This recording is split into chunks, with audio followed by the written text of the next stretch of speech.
GFHS ബേക്കലിലെ അധ്യാപകനാണ്. നമ്മൾ കുറച്ച് കുട്ടികളെയും കൊണ്ട് ആശ്രമത്തിൻ്റെ പഠനയാത്രയുടെ ഭാഗമായിട്ട് ആശ്രമം കാണാനും അവിടുത്തെ ഏകാന്തത അനുഭവിക്കാനുള്ള കുട്ടികൾക്കുള്ള ഒരു അവസരത്തിൻ്റെ ഭാഗമായിട്ടാണ് ഇവിടെ എത്തിയിട്ടുള്ളത്. ഞാനിത് രണ്ടാം തവണയാണ് കുട്ടികളെയും കൊണ്ട് ഈ ആശ്രമത്തിലേക്ക് വരുന്നത്. ഏതൊരു വിദ്യാർത്ഥിക്കും അവരുടെ വിദ്യാഭ്യാസ ജീവിതത്തിൽ അല്ലെങ്കിൽ പഠന സമയത്ത് വളരെ ഉപകാരപ്പെടുന്ന ഒരു അറ്റ്മോസ്ഫിയറാണ് നമ്മുടെ ഈ ആശ്രമ പരിസരത്ത് ഉള്ളത്. പിന്നെ ആശ്രമത്തിൽ നിന്ന് നമുക്ക് കുട്ടികൾക്ക് കിട്ടുന്ന വൈവിധ്യമാർന്ന നല്ല അനുഭവങ്ങളെ, ജീവിതത്തെ എങ്ങനെ നേരിടണം, പഠനത്തിനപ്പുറം സമൂഹത്തിലേക്ക് കടക്കുമ്പോൾ ഒരു സമൂഹജീവി എന്ന നിലയിൽ മനുഷ്യൻ എങ്ങനെയാണ് ജീവിക്കേണ്ടതും എന്നുള്ള ഇതിൻ്റെ കാര്യങ്ങളെക്കുറിച്ച് ഇവിടുത്തെ ശ്രീധരൻ സാറുടെ നല്ല ക്ലാസ് കുട്ടികൾക്ക് കിട്ടുകയുണ്ടായി. അതുപോലെ ആശ്രമത്തിൻ്റെ പരിഭാവനതയും സൗന്ദര്യവും ആസ്വദിക്കാനുള്ള ഒരവസരം കുട്ടികൾക്കുണ്ടായി.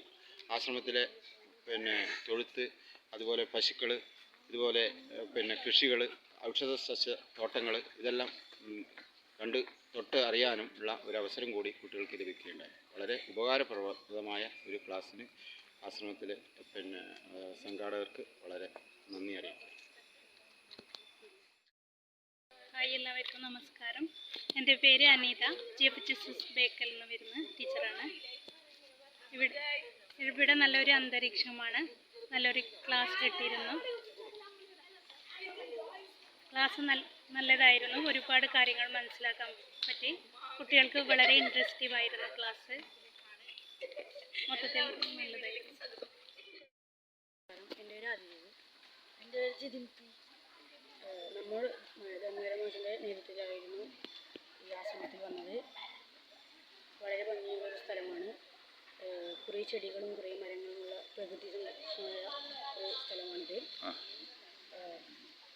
നമ്മുടെ നേതൃത്വത്തിലുള്ള ധന്വരമാഷ് നമ്മളുടെ കുട്ടികളെയും 9 സംഘമുള്ള കുറേ കുട്ടികളെ ഇവിടെ കൊണ്ടുവന്നു. ശ്രീധരൻ സാറുടെ കുറേ അറിവുകൾ നമുക്ക് പറയാൻ കഴിഞ്ഞു. ശ്രീധരൻ സാർ കുറേ അറിവുകൾ നമുക്ക് തന്നു. എങ്ങനെ ജീവിതത്തിൽ എങ്ങനെ ജീവിക്കാം എന്നിങ്ങനെ കുറേ അറിവുകൾ നമുക്ക് ശ്രീധരൻ സാർ തന്നു. എല്ലാ കുട്ടികളും ഇവിടെ എത്തിച്ചേർന്നു. സ്നേഹപൂർവ്വം എല്ലാവരും ഇവിടെ നല്ലൊരു സ്ഥലമാണ്. സ്നേഹപൂർവ്വം. ഞാൻ GFHS ബേക്കൽ 8ാം ക്ലാസ് വിദ്യാർത്ഥിയാണ്. ഇവിടെ ഞങ്ങൾ പഠനയാത്രയുടെ ഭാഗമായാണ് ആനന്ദാശ്രമത്തിലേക്ക് വന്നത്.